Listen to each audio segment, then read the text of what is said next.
అందరూ కలిసి కడప అభివృద్ధి కోసం పాటుపడతాం. ये जो ज्यादती हुई है ఎమ్మిగనూరు అగ్రికల్చర్ కార్యాలయంలో ఏసీబీ అధికారులు దాడులు నిర్వహించారు. ఎరువుల దుకాణ యాజమాన్యం నుంచి 30,000 లంచం తీసుకుంటుండగా AEO Narasimhulu computer operator Mohan ను అదుపులోకి తీసుకున్నారు. సీడ్స్ లైసెన్స్ మంజూరు కోసం 35,000 లంచం డిమాండ్ చేస్తున్నట్లుగా ఆరోపణలు ఉన్నాయి. ఫిర్యాదు మేరకు ఏసీబీ అధికారులు పక్కా ప్రణాళికతో దాడి చేసి లంచం నగదుతో పాటుగా 72,000 అనధికార డబ్బులను స్వాధీనం చేసుకున్నారు.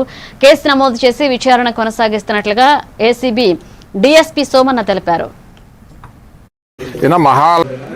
మాకు నిన్నటి రోజు ఈ ఎమ్మిగనూరు గ్రామస్తుడైన ఈడిగా రంగన్న గౌడ్ ఈయన మహాలక్ష్మి ట్రేడర్స్ నడుపుతున్నాడు. ఇక్కడ అంబేద్కర్ సర్కిల్లో ఉంది మహాలక్ష్మి ట్రేడర్స్. ఇతను వచ్చి మాకు ఫిర్యాదు చేసినాడు.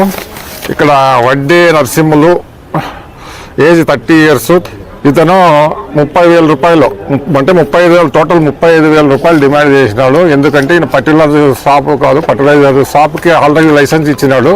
తర్వాత దాంట్లో సీడ్స్ లైసెన్స్ కూడా ఇవ్వాలంట. సీడ్స్ లైసెన్స్ కోసము మా ఈరన్న గౌడ్ అప్లై చేసినాడు. అంటే రెన్యువల్ కాదు, కొత్త లైసెన్స్. ఎందుకంటే ఇంతకుముందు పాతది మొత్తం వెళ్ళిపోయి టైం అయిపోయింది. టైం అయిపోయిన తర్వాత కొత్త లైసెన్స్ కోసము చేసుకోమని అంట. రెన్యువల్ టైం కూడా అయిపోయింది. దానికోసం అప్లై చేసినాడు ఈయన.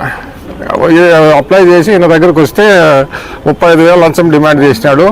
35,000 రూపాయలు నేను ఇచ్చుకోలేదంగా ఇవ్వాల్సిందే అని చెప్పినాడు. తర్వాత ఈరోజు 30,000 ఇస్తూ ఉంటే 5,000 మళ్ళీ ఇస్తామన్నాడు పని చేసిన తర్వాత.